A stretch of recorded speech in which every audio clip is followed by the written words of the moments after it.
தக்காளி சாதம் செய்யறதுக்காக ஒரு கடாய் எடுத்து 2 டீஸ்பூன் எண்ணெய் சேர்த்துடுவோம். எண்ணெய் சூடானதுக்கப்புறமா ஒரு துண்டு பட்டை, 2 லவங்கம், கொஞ்சம் கடல்பாசி சேர்த்து நல்லா பொரிஞ்சதுக்கப்புறமா ஒரு பெரிய வெங்காயம் பொடியாக கட் பண்ணி வச்சுருக்கேன் சேர்த்து நல்லா வதக்கி, கூடவே காரத்துக்கு தகுந்த மாதிரி பச்சை மிளகாய் சேர்த்துட்டு கொஞ்சமாக கருவேப்பிலையில் சேர்த்துட்டு வெங்காயம் நல்லா பொன்னிறமாக வதக்கும்.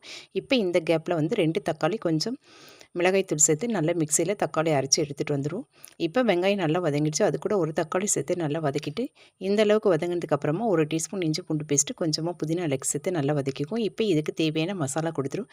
கொஞ்சமாக மஞ்சத்தூள், 1/4 டீஸ்பூன் கரம் மசாலா தூள், 1/4 டீஸ்பூன் சோம்பு தூள் சேர்த்துட்டு நல்லா வதக்கிட்டு இதனுடைய பச்சை வாசனை போனதுக்கப்புறமா நம்ம அரைச்சி வச்சுருக்க இந்த விழுது இதோடு சேர்த்துட்டு நல்லா கிளறி விட்டுக்கும். இதனுடைய பச்சை ஸ்மெல் போகிறதுக்காக ஒரு மூடி போட்டு ஒரு 2லேருந்து 3 நிமிஷம் மூடி வச்சோன்னா நல்லா எண்ணெய் எல்லாமே பிரிஞ்சு வந்துடும். இப்போ தேவையான அளவுக்கு உப்பு சேர்த்துட்டு கொஞ்சமாக புதினா இலைகளை சேர்த்துக்கோங்க. இப்போ நம்ம வடித்து ஆற வச்சுருக்க சாதத்தை இதோடு சேர்த்துட்டு 3லேருந்து 4 நிமிஷம் கிளறினீங்கன்னா சுவையான தக்காளி சாதம் ரெடி. இதே மாதிரி நீங்களும் செஞ்சு பாருங்கள்.